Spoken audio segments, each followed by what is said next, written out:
Malcolm. Ball up fist in the air to the flashlight. Yeah.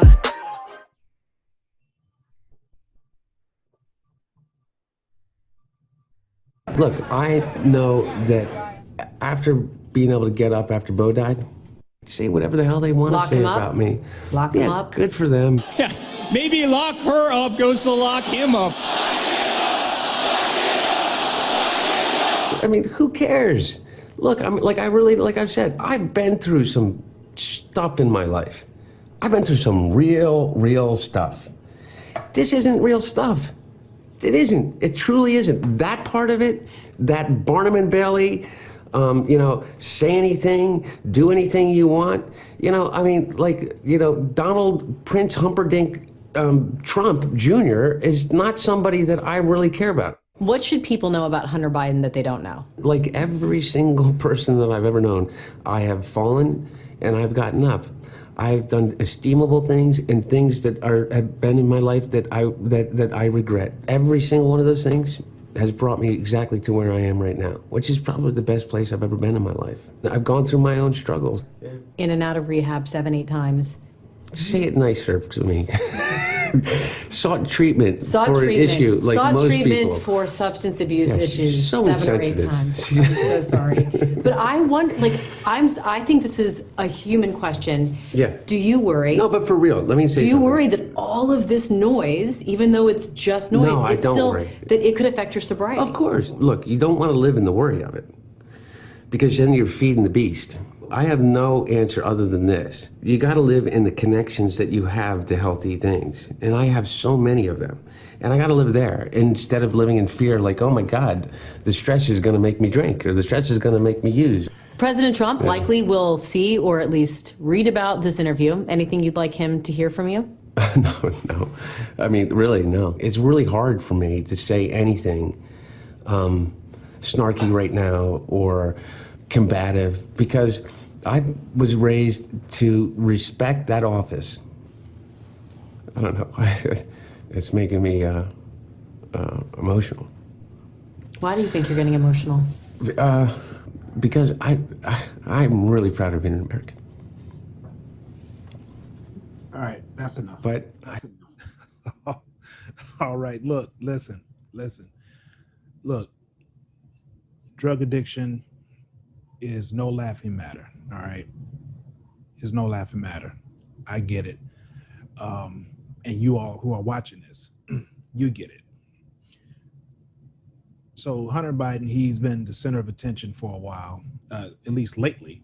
The election is coming down to the wire and Trump is throwing everything at Joe Biden, okay, including his son, Hunter Biden.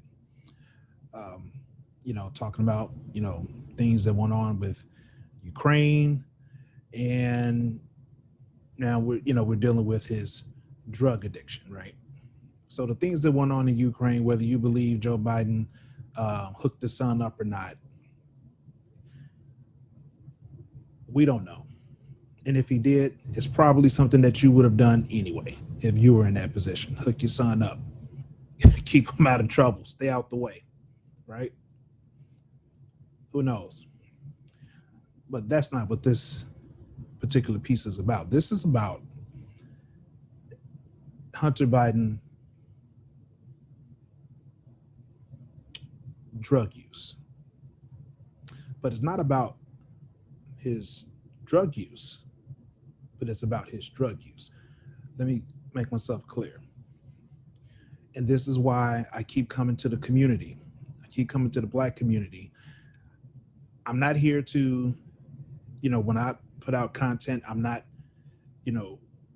telling you don't vote for Joe Biden. I'll never tell you who to vote for. What I'm trying to do, what I'm attempting to do is to help you read the fine print, okay? Help you read the fine print.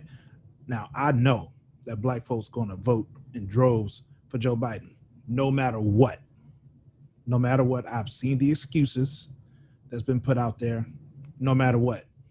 I get it, but this is why I'm putting the content out, right? So it's which one would you rather, Trump or Biden? And here we are again, trying to figure out who's the lesser of the two evils. that's not what you call a republic, because they call this a democracy. They don't call this a republic, which it's supposed to be. But that's a whole nother story in and of itself. You can look for an episode of the Clark Center for Civics, Politics, and Global Affairs to dig deeper into that piece. But I'll go ahead and get to the point. This is about,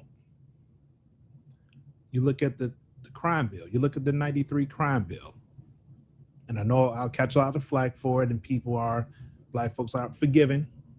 Black folks are very forgiving about that 93 crime bill. And they're saying, well, the Congressional Black Caucus voted for the 93 crime bill as well. Copy that. And I understand that. Their ass should have been voted out a long time ago as well. But they're not running for president. They're not running for president. Okay? I mean, the black community, I mean,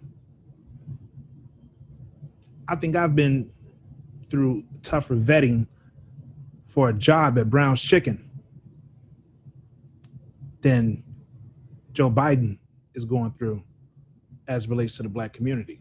He's really getting a pass. He's really getting a pass. And again, this is not I'm a Trump supporter because I'm telling you to actually do your research on Joe Biden. If you do your research on Joe Biden and you see, man, you know what? He's not who I thought he was, but I'd rather him than Trump. Fine. But at least you have the information. Information is power. Information is power. And we have to talk about how and if the community is going to hold Joe Biden accountable. And this is why I prefaced the show with that piece on Good Morning America with Hunter Biden talking about his drug abuse. If you listen carefully, Hunter Biden was in and out of rehab 7 or 8 times. Hunter Biden was in and out of rehab 7 or 8 times during the time where our family, our friends were addicted and selling drugs. While he was getting the pass, while he was getting your reach around, while he was getting treated as if he had a disease and illness, our people were getting locked up wholesale. That's something to think about.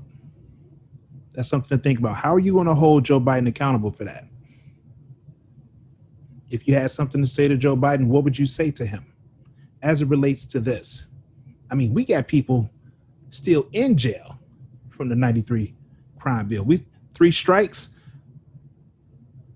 Hunter had 7 or 8 strikes. He's the son of the man who pushed this crime bill, who's running for president. But while he was in and out of rehab 7 or 8 times, your daddy's still in jail. Missed out your whole childhood. Fathers in the black community were wiped out. Wiped out while he was in and out of rehab.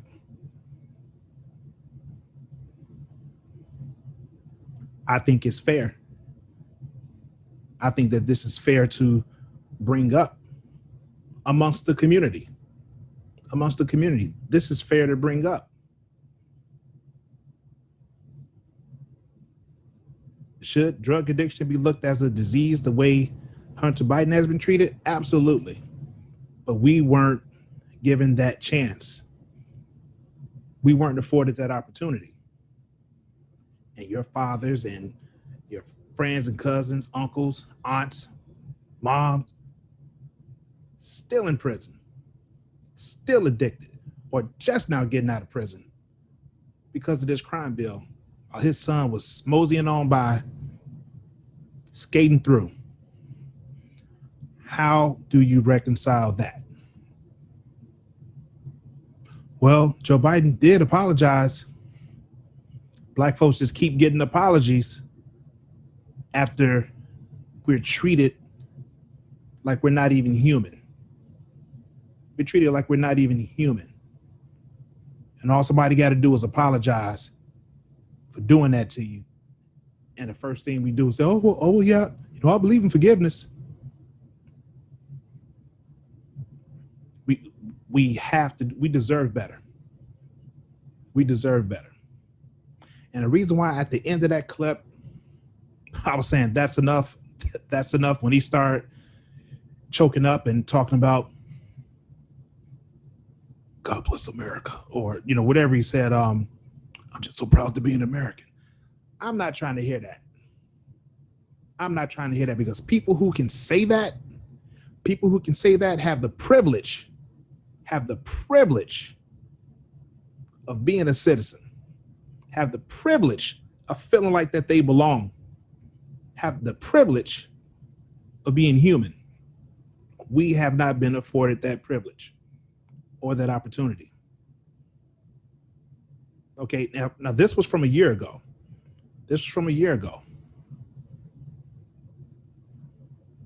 So when people walk around, God bless America, and doing all that, yeah, it's because this government has been good to you, has been great to you. Okay? So I just want the community to think, while it's still legal, because you're going to vote for him anyway.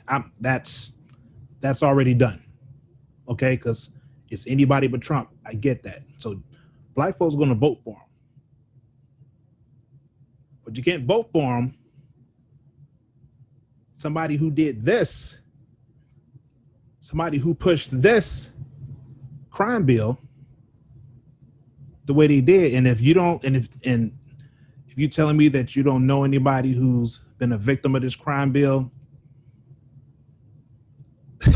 I don't know what to tell you. I think you're reaching if you don't know anyone who's been a victim of this crime bill. So with that being said, I think, let's get the conversation started.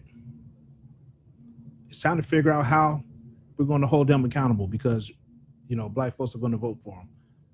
After Election Day, if he wins, how are we going to hold them accountable?